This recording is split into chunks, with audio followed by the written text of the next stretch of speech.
What is up, Fan X family? It's your boy Ro coming at you one more time. Hey, and we got a very special, extra special live stream virtual panel edition coming up today. Because guess what?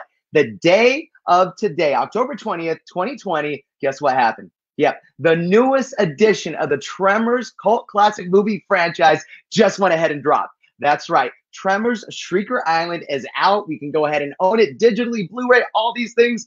And guess what? We're fortunate because the good people over at Universal hooked it up. We have two of the actors from that movie, the stars of the movie, actually, Michael Gross and John Heder. They're going to be joining us. This panel is going to be moderated by our good friend, Tony Toscano. And remember, you can go ahead and comment your questions in the comment section. So if you're on our social media platforms like Facebook, YouTube, go ahead and start racking that brain for any and all comments, because one thing that we like to go ahead and do is we like to go ahead and make it as personal as possible. So anything you want to ask Michael, anything you want to go ahead and ask John, you'll see the criteria on the pinned comment section of what to go ahead and ask. You can go ahead and be picked to go ahead and ask those questions. Also, make sure that nobody else misses this. So if you want to go ahead and share this, friends, family, anything, click that share button. Make sure everyone sees it, because they're not going to want to go ahead and miss out. We have the debut of the movie, two of the stars from the movie. It's going to be a blast. A couple of housekeeping announcements before we go ahead and get started. Remember that our physical FanX event is always go ahead and brought to you by our good friends over at Siegfried and Jensen. Make sure you guys go ahead and check them out. Show them some love. On top of that, also, it's, you know, we live in an era where if you can't come to us, we're going to come to you virtually, right? But guess what? In 2021, we plan on having another FanX physical event. That's right. You can head over to our website, fanxsaltlake.com. Go ahead and get your tickets now, because we're making it as affordable as possible for you to go ahead and party with us, join us, talk all things comic, all things pop culture, especially Tremors, right? Go ahead and go ahead and get your tickets. Go through the promotion, because the tickets are the most affordable they're ever going to be. Go ahead and make sure you cop that. And also, while you're there, we even have these awesome glow-in-the-dark merch masks. Yeah, that's right. You can go ahead and check all that stuff out over on our website. Without further ado, though, I really want to go ahead and say this. We feel so fortunate that we have these two gentlemen on the panel today, moderated by Tony. Hey, you pick up your tickets, you pick up your merch, you're about to go ahead and see this live panel. You can comment your questions. Look, we already have one comment. Can we check out the trailer to the movie? I don't know if Universal let us do that, but you know what? I have it anyway. Check this out. Courtesy of our good friends. This video is courtesy of Universal Pictures Home Entertainment. They've gone ahead and sent it over. Here is the trailer for the newest installment in the Tremors movie franchise, Tremors Shrieker Island. Check this bad boy out right here.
Woo! That was amazing. Thank you. And of course, that video was courtesy of Universal Pictures Home Entertainment. Ladies and gentlemen, boys and girls, without further ado, let me go ahead and populate this live stream with our moderator, Mr. Tony Toscano. Hey, thanks, Ro. You did a great job. That was wonderful. Welcome, everybody, to Tremors Shrieker Island, our virtual event with FanX. I want to remind everybody, Ro did a great job, but I want to remind you, too, that it is on sale today. We're celebrating 30 years of Tremors, 30 years of Burt Gummer, and we have a great event, and this is your event. We want you to ask questions. Feel free to ask whatever you want. We're not going to give up any spoilers, but what we are going to do is we're going to have a lot of fun. So without any further ado, ladies and gentlemen, put your hands together virtually for Michael Gross and John Heder. Hello, hello. I'm doing it for everybody. Hey. Hello. As with, we have to hear it. We have to hear it. I'll give you a standing one. As with all of our events, I try to ask the first question, and then hopefully we'll have our vast audience, kick in. So the first question I have is for both of you. At what age and why did you decide to become an actor? Michael, you take it. Oh, I was an undergraduate in college. I think I was bitten by the bug when I walked into. I was an anthropology major. I walked into a production of A Midsummer Night's Dream that was on campus. It was free. That helped. I had some time between classes, walked into that production of Midsummer Night's Dream. It all made sense to me for the first time. Shakespeare. Long story short, the man who directed that production became a lifetime friend. My first acting teacher, mentor, lifetime friend, and 36 years ago, the best man at my wedding. Terrific. John, the question's in your court. You got married, Michael? That's unbelievable. No comment. No comment. What the acting bug bit me hardcore. I was no, it was kind of like, my older brother was always kind of the lead of all the high school plays, and I did like children's children's educational theater in the town where I grew up, and I liked it, but I wasn't like, I hadn't learned how to really step out of my skin, so I didn't. We were always cast as just background. But then it was kind of in high school. My brothers and I loved making videos, and we would do it for any kind of class project, any chance we could, whether it was for an assignment or just for fun or messing around. We made videos. And so, you're always going to be in your own videos. So that was kind of the first time I was acting, but we loved goofing off, and we loved doing that. So that was really kind of the beginning, but it wasn't until college that I started taking an acting class. And it was my first acting class that I think I caught the bug then. I was like, this is really fun. This is something I can actually kind of wrap my head around. And yeah, I think that's kind of how it all started. Sounds like it was undergraduate for both of us then. Yeah, and it stayed undergraduate for me, unfortunately. We're going to start taking some fan questions, but I want to ask you, John, were you a fan of the Tremors series growing up? Absolutely not. Oh shit, this is live.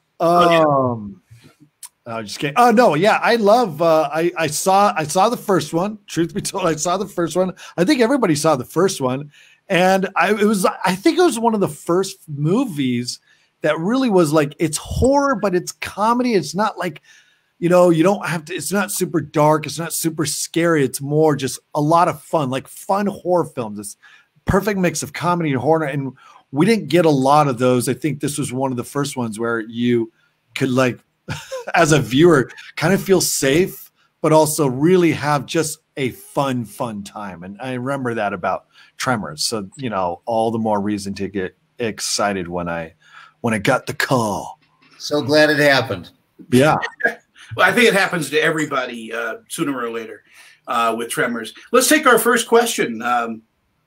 Here we go.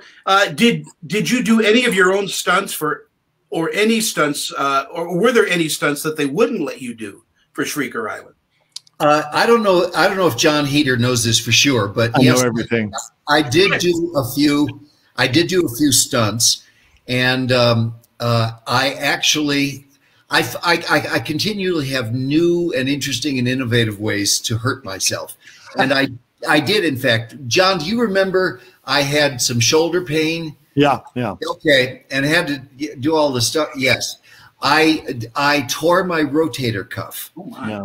2 weeks into it, we still had several weeks to go, and so I existed on painkillers and muscle relaxant, and had the surgery in June, and I'm now going to getting PT and stuff like that for the shoulder, getting my range of motion back. So I'll soon be handling machetes again one of these days. And But I've hurt myself on several of these films. I do the stunts where your face has to be in the stunt. It's got to be your face and that sort of thing. Otherwise, I turn it over to somebody else because I'm too old for this nonsense. So yeah, I did it. I broke a couple ribs in Tremors 5. I blew out my knee in Tremors 3. I'm having a great time. You know, after you blew our mind in Tremors 4. No.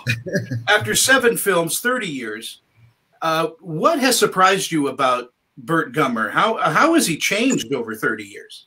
Well, I'll be very brief and say that what we've tried to do in the past couple films, with the help of some fine writing and Don Michael Paul at the helms, our director, is we've tried to have some personal challenges for Burt aside from the monsters.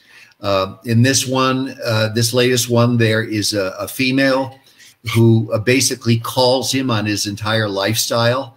You know, like most females with men, she basically says, "You're doing it all wrong," you know, she's like a kind of wife saying, "Nah, you can do better than that," or "Why the hell are you doing it that way?" So we have somebody challenging. So we try to challenge him in ways that are not just the killing of monsters. And we did it in Tremors 5 with his son coming out of nowhere for this misanthrope who suddenly has some young man coming into his life saying, "Hi, I'm your son and I'm your new best friend." He hated that. And in Tremors 6, a whiff of mortality, as he had been injected with some graboid venom, and he had to imagine a little bit what it would be like if there was life, a world without Burt Gummer. So we've tried to challenge him emotionally as well as in these films, as well as just the monster hunting, and that's made it a lot more interesting for me, I must say. Let's bring up another question from our audience. Why did you decide to join this movie, John? Why not? Seriously. Because I can hang out in places like this. Jungle 360, baby. Why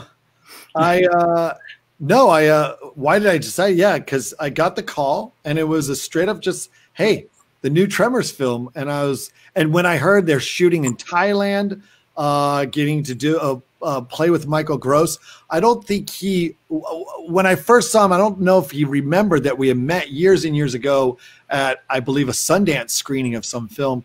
And I always remembered that because he was one of the very first famous people, celebrities that I met. So I was pretty excited about that and to kind of come full circle. But I was very excited because this was really, and I tell people even after shooting it, and I was hoping it would become this, was getting to do an action film. I've always been very interested in just getting in there, and whether it's like, you know, doing some gunplay or running around or doing stunts. So it was a lot of, you know, boxes I got to check and tick off. And it was so much fun because I was able to do an action film in Thailand. It was amazing. That's why I said yes. Is that part of your process when you accept a role? Do you look at the physicality of a role?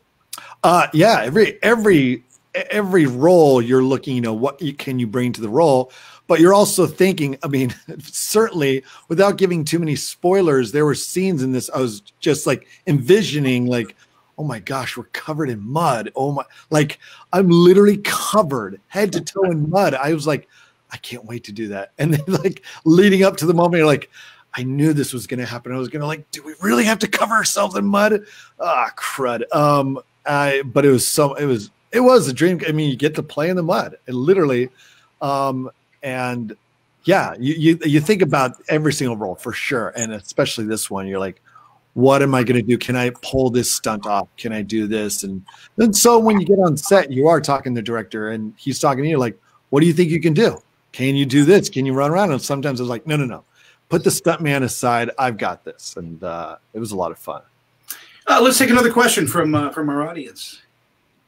I pre-ordered Shrieker Island on Amazon. Is there a hope that we get more Tremors movies in the future? Michael? All right. Let me just say that without giving anything away, there are a lot of surprises in Shrieker Island. I would say that these sequels are driven by sales. That simple. Let's admit it. Show business is 5% show, 95% business.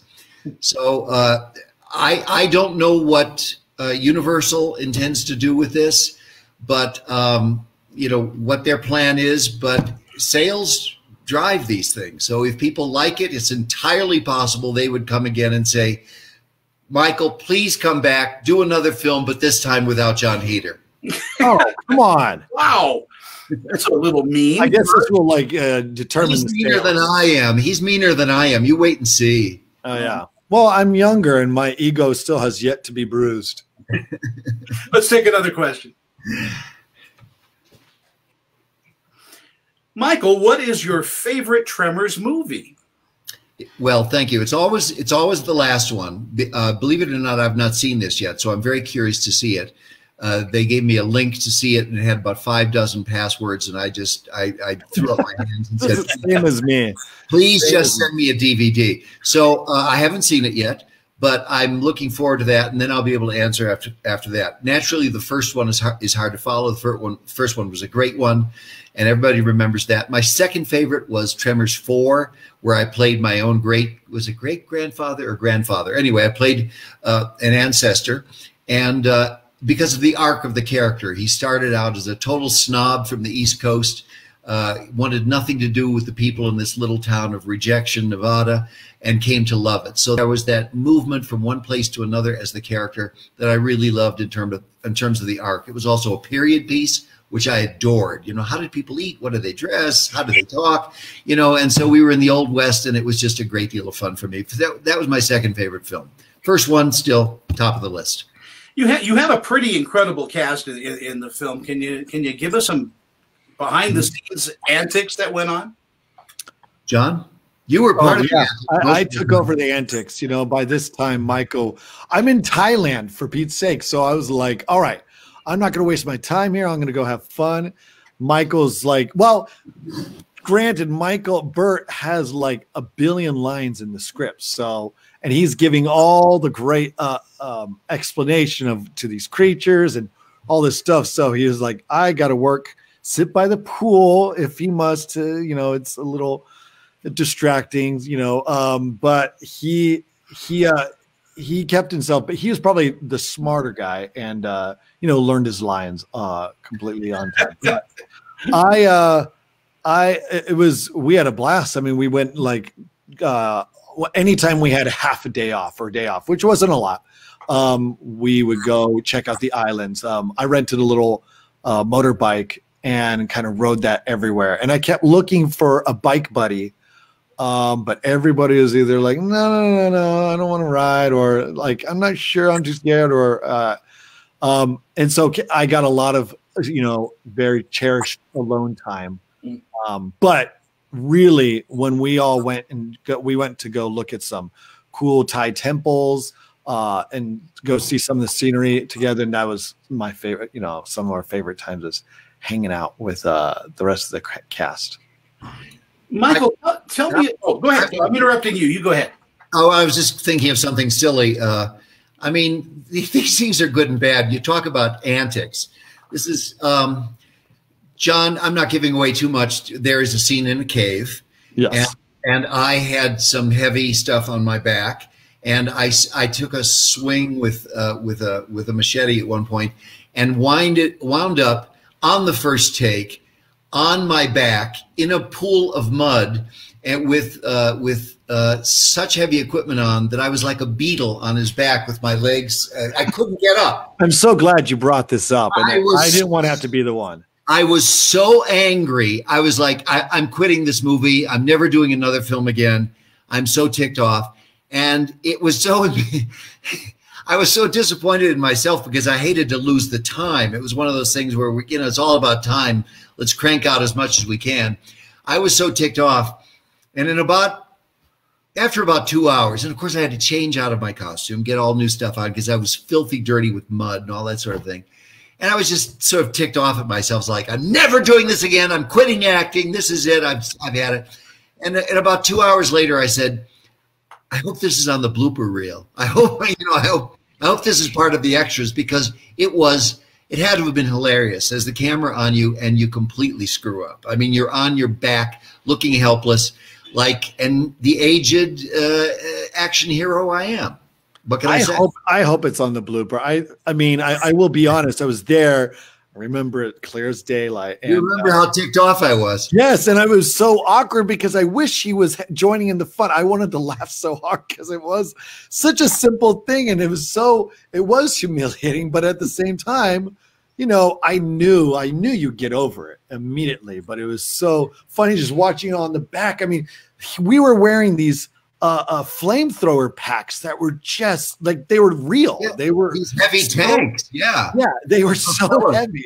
And when I remember the first day finishing with those tanks, or I think it was not until the third day shooting when they finally brought on, oh, that's right, we made some stunt tanks. Maybe you guys should just wear those. And they were fake and super light. But for the first while, I think we both threw out our back a couple times because it's oh my gosh, my neck killed. Luckily, they know how to do massages in Thailand, so we were in good hands. No pun intended.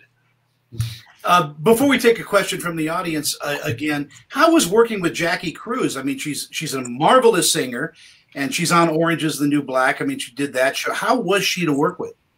Great. A ball of fire. John, you worked with her possibly more than I did, so you take it from here. But I enjoyed Jackie immensely. She was a lot of fun. What I remember most about Jackie is she couldn't keep her hands off of any of the animals are around. She had monkeys, she had snakes, she had birds, and as a result, she also had rabies shots. Yes, that is for sure. Got scratched and bitten by several things. And I mean, she's one of those people who just so loving, giving, wants to just love everything, and especially, the animals. And I remember, I was I grew up as a kid loving animals, but ever since doing movies, those llamas spit at me, and I just don't care for animals. But the first day off she came back to set. She showed us all the videos and photos of her at an elephant sanctuary, playing with the elephants, and I'm look at you're just hanging out in their pee water, they're just going to the bathroom straight in that water, and you're letting them.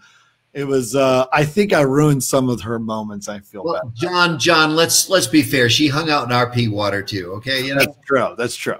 But Jackie was like Dr. Doolittle. She was the greatest. She just I think they had to reprimand her and say, Jackie, put the monkey down. Yes. We have to film. Just put the animal down. Yeah. And she the monkey ended up scratching her, and so she had to go get rabies shots. She was all worried, and every single time we come back from set, we were like, oh, Jackie's got to go get shots again. We're going to wait forever. I'm going to go hop on my bikes, guys. See ya. Yeah. No, she was a ton of fun. It was such a diverse, it was really fun to have kind of Jackie, who's from the Dominican Republic, and Caroline from England. And we just had kind of a cast from Cassie from England and as well, from around the world, and just from very different backgrounds. And so I remember Jackie really educating us a lot in Dominican culture. She educated you a lot, Michael. I think I kept telling her I didn't care, but she kept on telling me about the Dominican Republic and whether I wanted to hear about it or not. No, but yeah, Jackie was awesome. She was a character, and we had a lot of fun times. Well, let's take some more questions from our audience. What natural elements affected the shoot? John? Geez, everything, man. It was it was paradise there. It was gorgeous. I mean, this is actually a shot I took on just one of the days we were shooting, and it was everywhere I was completely blown away when the very first day we showed up on the set, where it was, you call it set, but it was just natural locations, and they built this outdoor barracks where our huts were and where we stay for most of the movie was all there on this like beach shore that was incredible. I mean, if you saw half the cast at any given moment, someone had the camera out taking a picture of the sunset or the places. So I think the only thing we were beholden to was rain. I mean, obviously, you know, Thailand being known for sometimes just crazy rainstorms. And remember the very first day, Michael, when we were there for boat training, we had to learn how to kind of navigate these long-tail boats. And so the very first day of training for that, we had to wait like an hour or so for the rain to settle down because it was just a monsoon. And it was, so yeah, the rain, there was one shot, I'm not sure if it made it into the film, I haven't seen it yet, but one of the most memorable days in my life, not just filming, but in my life, was we were shooting a scene on this longtail boat.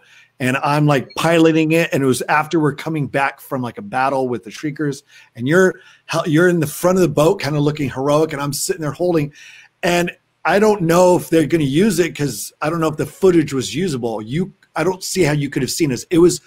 Remember, it was just pouring down so hard that they said, "All right, John, you got to aim for the green light off in the distance, otherwise you're going to hit the shoreline."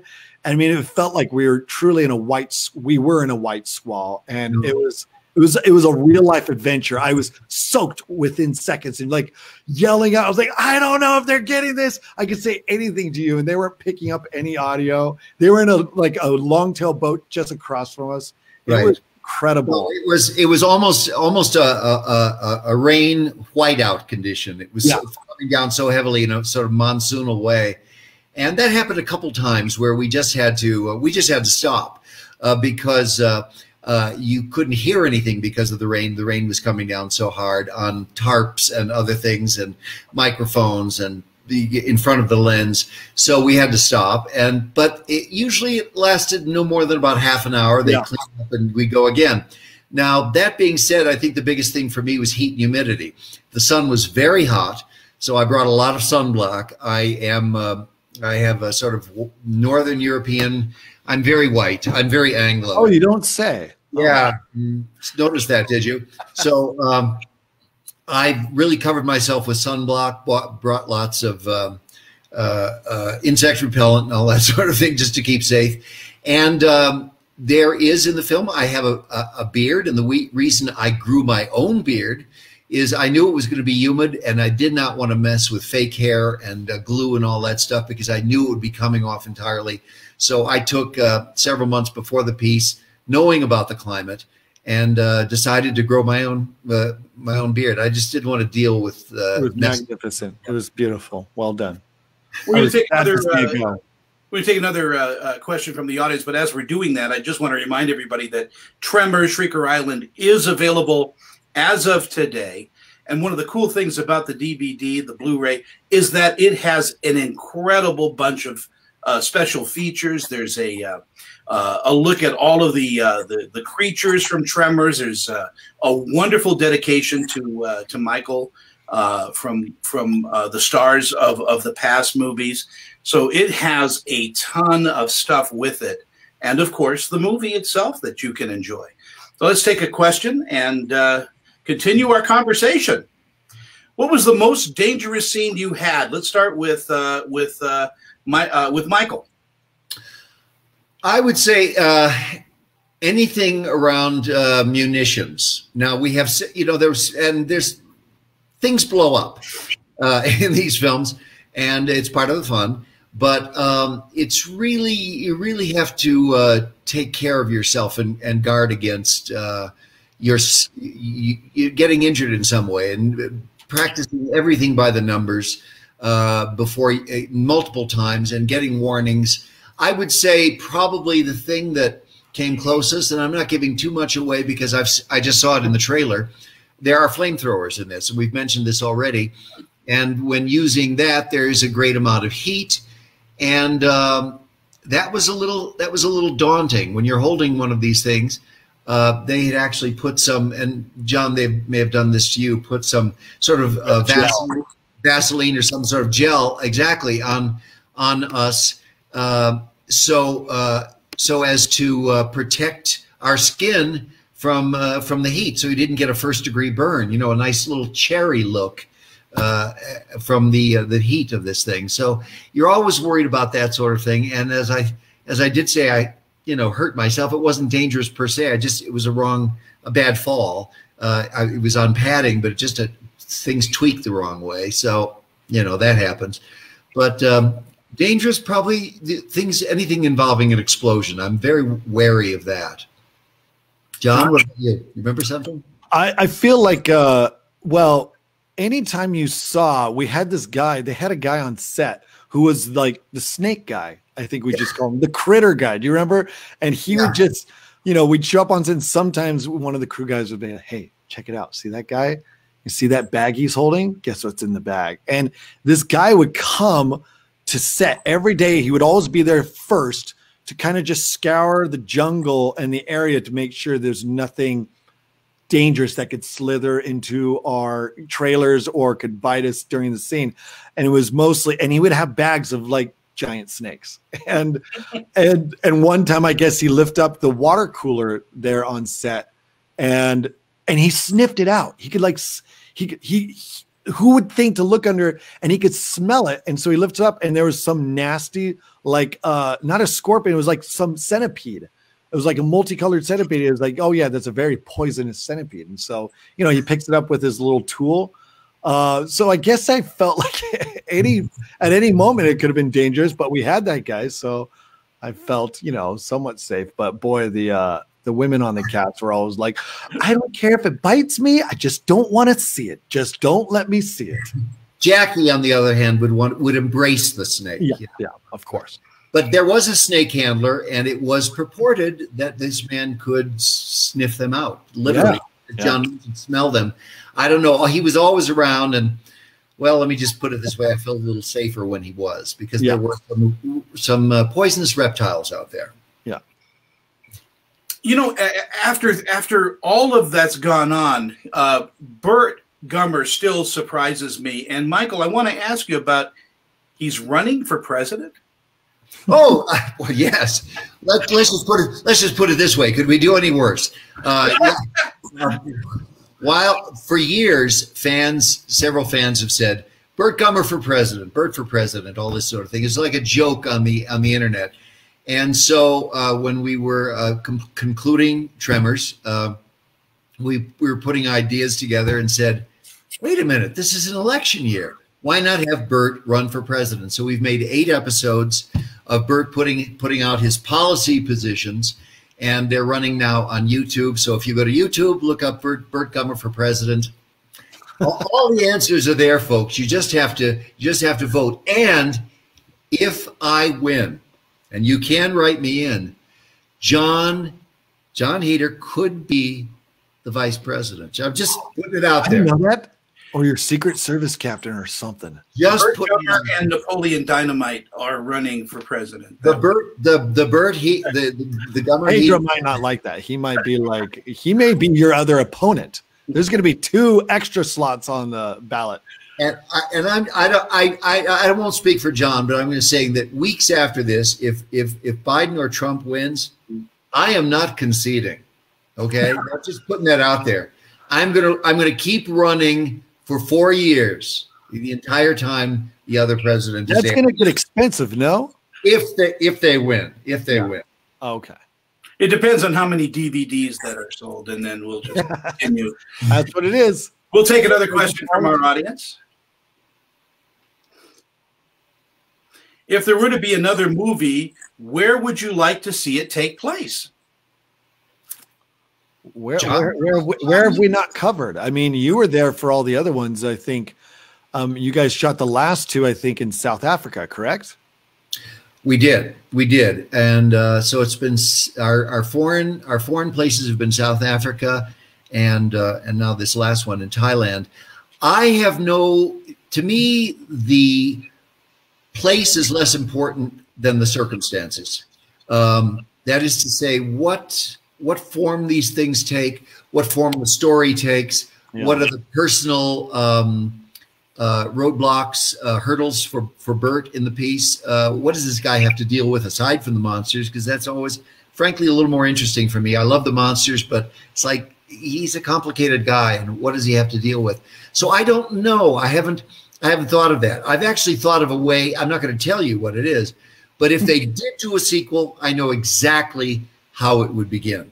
But aside from that, I don't know where we'd go from there. I must warn people, you probably won't see this ever happen in an urban landscape because it's just too darned expensive to film. And it's hard for the graboids to break through the concrete underneath, correct? Yes. Let's just look at logistics here. It's science. Unless they mutate, John. There's always a mutation. They're going to turn into the T-1000 and they're liquid metal and they can come through those heat grates.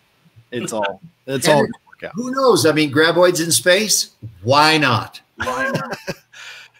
Like space eels and they're just floating around? Yeah. Space eels. Yeah, nice. John, what are the qualities that Jimmy has, the character that you play in Shrieker Island, that you enjoy? Jimmy, I mean, reading the script, I really liked how he's a scientist. So again, it's always fun to play someone who kind of knows what they're talking about. But he is very much just kind of like the late, he's so easygoing and also ready to to take action because he's kind of the leader of his scientist squad, his group of scientists. He's supposed to be, always, inspiring them and leading by example. But at the same time, he's also very easily, attaches to Bert when Bert shows up because here's this guy he thinks is like, yeah, cool. This guy knows what he's talking about. He's kind of a rock star. Let's go with that. But, the second Bert says, you want to try this? Or you want to try that? Sure. Why not? Jimmy is kind of game for whatever. I mean, here's, in one scene, a coworker of his dies. And then the next scene, he's kind of like all fun and games. So we definitely trying to keep it light, but also having Jimmy, having the heaviness there at the same time. But Jimmy is just, he's really just easygoing. And again, he can kind of make every, heavy situation a little bit light with his antics and with his, whether it's his dialogue or just how he approaches each moment. He's just kind of up for fun. Cool. Let's take another question from our audience. I must say, let me just very quickly mention Jimmy. I love him because he's the classic example of the common man in an uncommon situation. Bert's been through all this before, whereas Jimmy is like, holy Toledo, this is what's happening. But he's always game, as John said, always game, ready to go. I mean, in some senses, he has no choice because he wants to stay alive. Yeah. But I loved Jimmy's, the enthusiasm that John brought to it and that Jimmy has in general. But this guy just caught up in a world he never expected to be in, and yet, okay, I'll go with it. Let's do the best we can. Yeah. This is a very fun question. Michael, because you've been in all the movies, what is Burt Gummer's favorite weapon of choice? And then, John, what was your favorite weapon to use during Shrieker Island? John, you want to take this first? Okay, so I only have one movie to go off of, the one I was in. And I think, the two weapons, well, actually, no, I use a couple. I loved having the machete, but having the flamethrower is always what, kind of almost that solely was what sold me on the script. However, the chainsaw kind of, I don't want to give too many things away, but Jimmy has a little fun with the chainsaw, and they were, we didn't get to use fake set. I mean, they were fake in that they took like the teeth off the saw, but the weight was there. So swinging this chainsaw around was a good CrossFit workout right there. But the flamethrower just was so cool to wield, and it just looked rad. And so, yeah, I loved the flamethrower. Michael? These have somehow all blended together for me in some way. So I forget whether it was Tremors 2 or Tremors 3, but there was a turret mount, double turret, a gun, a double-barreled turret mount gun in which I sat, and it was an anti-aircraft gun. And it began either Tremors 1 or Tremors 2, I forget. I think it was, I'm sorry, Tremors 2 or Tremors 3. I think it might have been 3. But I was sitting between these two turrets as these barrels are recoiling and you know, and I've got hands on the trigger and just and rocking and rolling because this thing is really moving. And so I must say that was a lot of fun because it was one of those classic scenes of Bert shooting all these things, and then all the things are dead. The noise dies down. Bert takes off his ear protection and says, "Any questions?" You know, it was great. I mean, there was, you know, I'm still a kid in some ways. Like the bigger the gun, the better. And my only regret in all of these is I haven't actually sat in the turret of a Sherman tank and shot it. So, you know, I have my regrets. Next movie. You know, one of the things that you told me in one of our conversations that we've had, you know, the 1,000 times that we've talked, was that Bert Gummer, for all his ammunition, he's never pointed a gun at another human being. This is something that began with the first film. And Bert has never seen a gun he hasn't loved. Obviously, he's crazy about his weapons. But this is something that was established in the first 3 films. And all I can say is it became part of the Bible, if you will, that this was going to be so family friendly that it was never, this film was never about human beings killing other human beings. It was always about the good guys, the human beings, the bad guys, the monsters. That simple, old-fashioned family fun. If there was a body count, it was a result of these fiendish creatures, not of people killing other people. So in that respect, we wanted to keep that pure. I must say, in the I felt like a protector of the franchise in some ways after all these years. And in one early draft of this film script, the writer, who was new to it, and you know, said, "Oh, you know, Bert gets the drop on somebody, and he holds and says, you know, if you don't back off, I'm taking you out." And I said, "No, we can't do that. Bert does not point his gun at other people, only monsters." So we've got to find another way to do that. And it's just the way we've wanted to keep it all this time, is family friendly in a way, a family friendly monster movie. So we don't kill other people. There are people killed in this, but it's always by the monsters. In that respect, it feels like an old fashioned horror movie. Their own stupidity. Yeah, right. No, exactly. You know, and one of the things I love about Bert, I'll say this, and Bert is about science, is about fact, is very precise, and everything is thoroughly researched.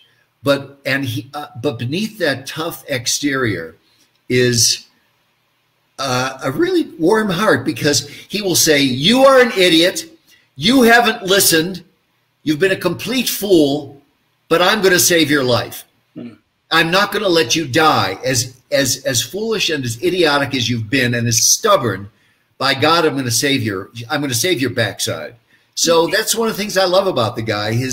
He doesn't suffer fools gladly, but he will save their lives if he can. Very cool. We have time for one last question from our audience. Let's. Did Michael have much to say in Bert's character in this movie? Yeah, I had a lot to do with the prep. Now let me say that there were great people contributing to this, no less than our Brian Brightly, our original, our screenwriter, and Don Michael Paul, our director. But yes, I feel like an advocate for Bert after all this time. I love this guy, and so I had ideas for final polishing of script. If there were, Bert speaks in very particular ways and with a very particular mindset. And so somebody asked me recently, would I do an interview as Bert? And I said, no, I can't do that. As long as I know this guy, I still have to think, how would he say that? Because he's very different from me. He's a man of science, of fact, of follow the facts. If he says a muzzle velocity is 1,460 feet per second. That is it. And you can believe it because he's researched it. He's the Dr. Fauci of weapons, you know what I mean? And so I've always believed he speaks in a very specific way. So sometimes it takes me 2 or 3 drafts to say, how would Bert say this? It's become very important for me. And I'm interested in watching his emotional life through this piece. As I said, in this piece, there's a female who bugs him about his lifestyle. Bert, you've made all the wrong choices, that sort of thing. And Bert doesn't give up anything. He finds a place of comfort. And I always try to find ways where he's knocked out of his comfort zone, not just with the beasts, but with his personal comfort, his emotional comfort. That's the fun of anything. John will agree. He's done a lot of this stuff. Inner conflict is far more interesting than outer conflict. I mean, that's the secret of Hamlet. This guy can't make a decision, and that's why people still love that play. He can't make a decision about what he wants to do, and he goes through the entire play going this or that, to be, not to be, whatever. Inner conflict is fascinating. That's what draws me into a character far more than the monsters in some ways. When Bert is blowing a graboid to smithereens, he's really just blowing a piece of his dark psyche to smithereens. Wow. And with that, thank you, Dr. Freud. There you go. Yeah, we got in there. Deep underground with those graboids. We are 45 minutes goes too wow. darn fast. I mean, we just thank you guys. Also want to thank Universal Studios Home Entertainment for making all this possible. FanX, what a great team we have at FanX here. John, you're one of our favorite sons. We claim you here in Utah. Thank you so much. I'm glad to be part of the family. Michael, this is my first FanX, and I really enjoyed it. It was nice to see John again because he and I have not set eyes on each other since we filmed it. John wanted it that way, and so I'm a writer. It's nice to see him again. We are working on adoption papers for you, I was going to say. Oh. Listen, we are in debt. Again, today is the release of Tremors, Shrieker Island. Go get it. It's online everywhere DVDs and Blu-rays are sold. And then you guys are going to go to a special interaction with your fans. Who wants to do that? So they can meet you personally over at ravevip.com. Yeah. There's still time to get over there and sign up. And you guys are going to go one-on-one with people. Yep. I guess so. So this is my first time doing that too. So this is all an adventure today for me. We want to thank the team here at FanX too, Dan Farr, all the way down. You guys are just spectacular. So thank you. And Michael and John, drive home safely. Great. Thank you so much. And just leaving, thanks the fans again. You guys are incredible. I'm extremely, blessed and thankful to be kind of part of this family now. And especially we're having worked with Michael now, who has been in every single one. I couldn't, speak more highly of the man who kind of took me under his wing, both showing me the ropes of what it's like to kill a graboid, but also how to be in a Tremors movie. And there's also, I don't know if you want to share it or not, but you do have a very tender moment that maybe you could share with us. Oh, let's see if I can. Well, we get up to some shenanigans when we're, let's see. When we're out hanging out, island hopping, and this is our second to last day, and we just this is our last day, and we wanted to go hang out and relax, and sometimes going around the islands. Let me set this up. I fell asleep on the beach. It can be a bit exhausting, and I woke up and to this, John spooning me. You notice I'm still out cold. He obviously didn't make much of an impression for me. I was zonked out. That was after weeks of filming, and John shows me this photo he took while I was asleep on the beach. John, lean the other way because we want to see the secret hand that's down there. These weird. Okay, where's my? Oh, Yeah, I can't look. there it is, right there. I don't know whose hand that is between my legs. I'm just hoping it's not John's. That's all. That's a graboid coming up to stop this tomfoolery. You see my all over tan on my leg. That's my real color. I had to tell Michael, look, you are white as white. You're trying to get a tan. Wearing a rash guard isn't going to help, buddy. I decided it was best to protect him from the sun. That's what I'm doing. I'm just creating shade. It has been my honor and my privilege to be here with you guys. Thank you guys so much, and we'll see you over at Rave VIP. Wonderful. And everybody, remember Burt Gummer for president. John Heder could be the vice president, or even the first man. You know, it could happen. Oh, yeah. Picture. I'm already in that zone. Take care, y'all. Thank you. Thank you.